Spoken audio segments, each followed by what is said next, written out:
Buenos días, buenas tardes, buenas noches. En este video vamos a estar analizando al primer finalista de la UEFA Champions League. El Inter derrotó 1-0 al Milan con un global de 3-0 en total y es el primero de los dos equipos que estará jugando el encuentro definitivo el próximo 10 de junio en Estambul. A la espera del ganador de la serie de mañana entre el Real Madrid y el Manchester City, los dirigidos por Simone Inzaghi vuelven a la final de la Champions tras 13 años. La última vez que la disputaron fue en la temporada 2009-2010, cuando le ganaron 2-0 al Bayern de Múnich en el estadio Santiago Bernabéu.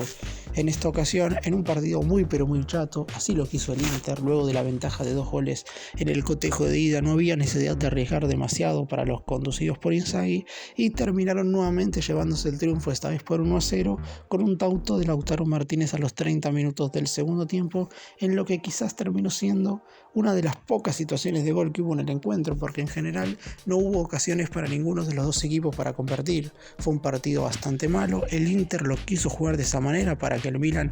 no pudiera dar vuelta a la serie y terminó funcionándole. Ahora los neoazurros volverán a la final luego de muchísimo tiempo, esperan por el Madrid o por el City. Empecemos.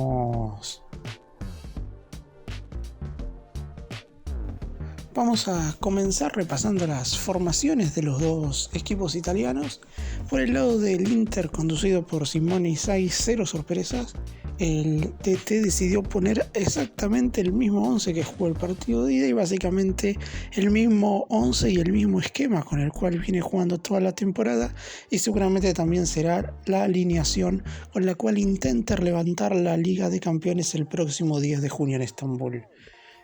Los jugadores que defendieron la camiseta del Inter en toda esta serie, en el clásico frente al Milan, fueron los siguientes: André Onana en el arco, Denzel Dumfries fue el carrilero por el costado derecho, los tres centrales Matteo Darmian, Francesco Acerbi y Alessandro Bastoni, y el carrilero por el costado izquierdo fue Federico Di Marco. En la mitad de la cancha se movieron Nicolo Varela, Henrik Mkhitaryan y Hakan Çalhanoğlu, mientras que en la delantera la pareja de atacantes estuvo conformada por el número 10 y capitán del equipo Lautaro Martínez y por Edin Dzeko. Las modificaciones que hizo Inzaghi: a los 43 minutos del primer tiempo Mkhitaryan tuvo que salir lesionado e ingresó el croata Marcelo Brozovic, y después ya con el correr de la segunda parte entraron en primera instancia Romelu Lukaku en lugar de Dzeko, posteriormente Robin Gosens en lugar de Federico Di Marco, y ya sobre el final, cuando el partido se estaba yendo, entraron Joaquín Correa por Lautaro Martínez, modificación entre argentinos en la parte ofensiva del equipo, y la última modificación de todas fue el ingreso de Roberto Gagliardini en lugar de Nicolo Varela.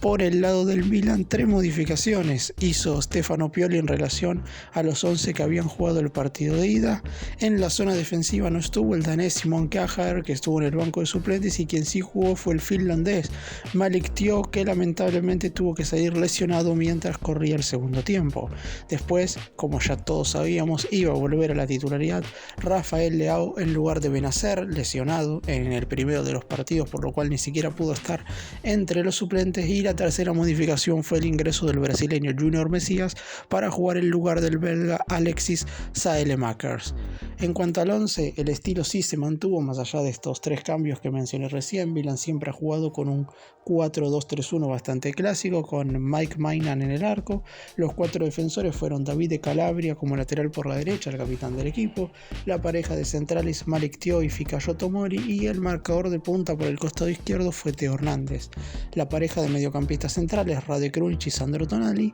Más adelantados se movieron Junior Messias, Brahim Díaz y Rafael Leao, y el centro delantero y referencia de área fue Olivier Giroud. En el segundo tiempo ingresó Pierre Kalulu Kiantegua en lugar de Malik Thiaw por la lesión que mencioné recién. Volvió a entrar Alexis Saelemaekers en lugar de Junior Messias de flojo partido, y también entró, para ver si podía haber un poco más de peso ofensivo, aunque no lo hubo, Divock Origi en lugar de Brahim Díaz.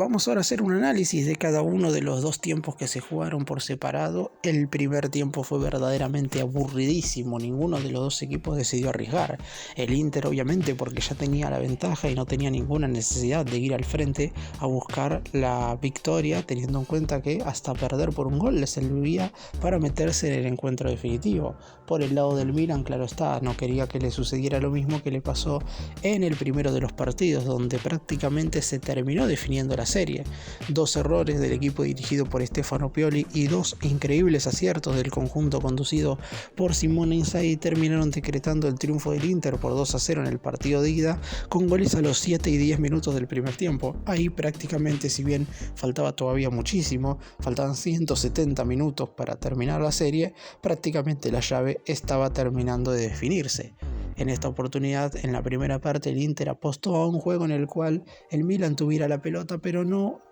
atacara prácticamente en ningún momento. Le bastó al equipo de Pioli en mover el balón entre Krunic, Tonali y los centrales como para no incomodar al Inter, que presionaba en algunos instantes con una presión un tanto leve por parte de los delanteros de Martínez y de Seco, pero no estaba tampoco tan interesado en robar la pelota tan adelante. Únicamente cuando el Milan se adentraba en 3/4 de campo de juego en su propio ataque, recién ahí el Inter buscaba presionar como para recuperar el balón y salir rápido de contra con los dos carrileros más dispuestos en defensa que en ataque en esta oportunidad, pero en caso de que tuvieran que salir al contragolpe lo iban a hacer sin ningún tipo de inconveniente. Solamente un tiro al arco por parte del Inter en los primeros 45 minutos, nada por el lado del Milan, y eso terminó siendo la etapa inicial, muy pero muy aburrida. Para los neutrales seguramente haya sido de lo peor de la Champions. Claramente los dos equipos que estaban en el terreno de juego no buscaban dar ningún espectáculo. Al Inter no le interesaba de ninguna manera que el partido se volviera de ida y vuelta, porque ahí podía llegar a sufrir, teniendo en cuenta que es cuestión de tener a los atacantes en una mala tarde y al arquero rival en un muy buen nivel como para que se te complique una clasificación que a priori parecía tener todo viento a favor para el conjunto neochurro, pero un mínimo error ponía a Milan en la serie, porque un gol en la primera etapa hubiera dejado unos segundos 45 minutos de tensión máxima por ambos equipos, y seguramente el conjunto dirigido por Pioli se la hubiera jugado un poquito más en ataque,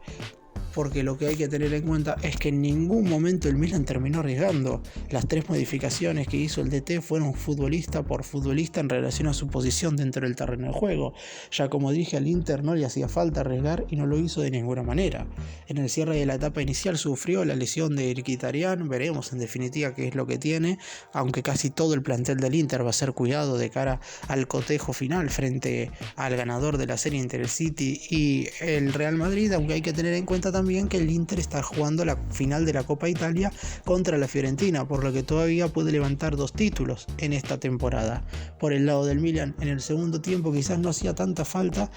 que cambiara jugadores, pero lo que sí necesitaba era un cambio de mentalidad total, algo que lamentablemente Stefano Pioli no les pudo dar a sus dirigidos en el segundo tiempo, y por eso mismo el resultado terminó siendo negativo para ellos.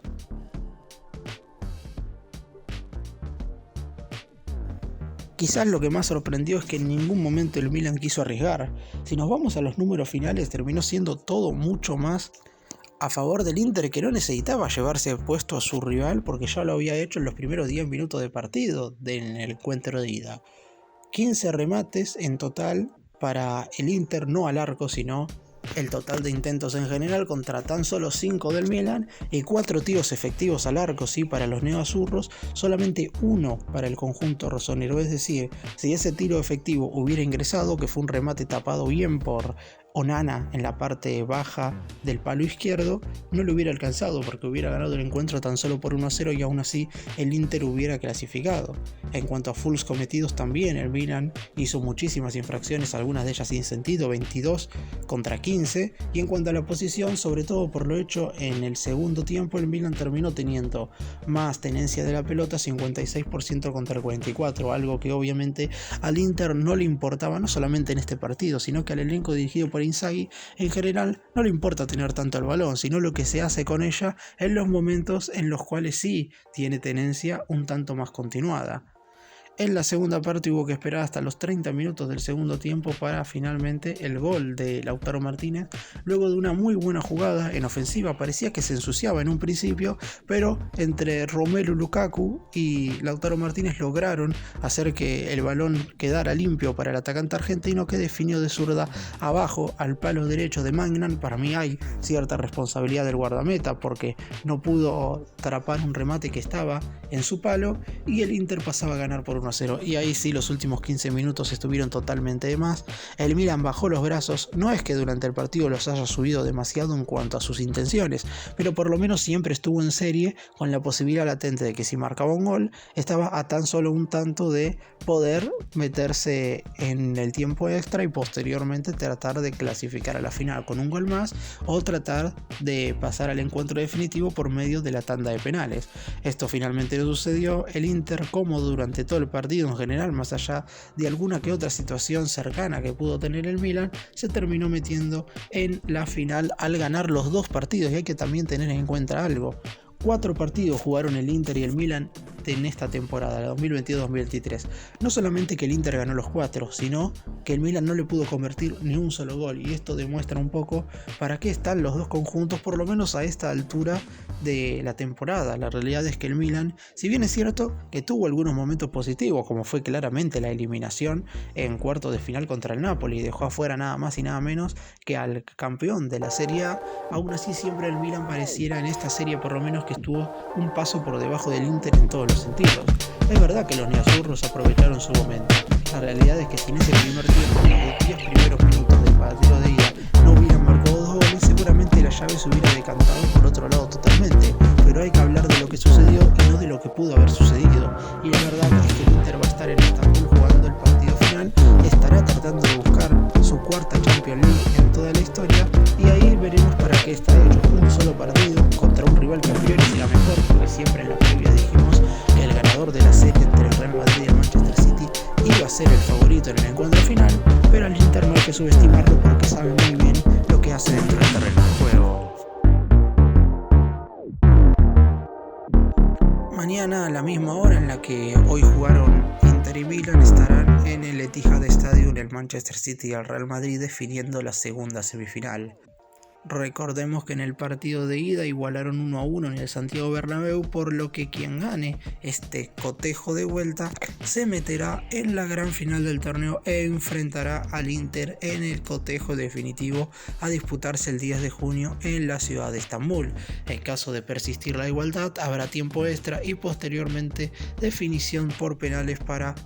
ver quién es el segundo finalista. Por el lado del Real Madrid, luego, en caso de llegar a la final, estará buscando su 15ª Champions, es el más ganador de todos los tiempos en este sentido, mientras que el City estará buscando su segunda final tras la perdida hace 2 temporadas, en la 2020-2021 contra el Chelsea, mientras que obviamente debido a esto estará en búsqueda de su primera Champions de toda su historia.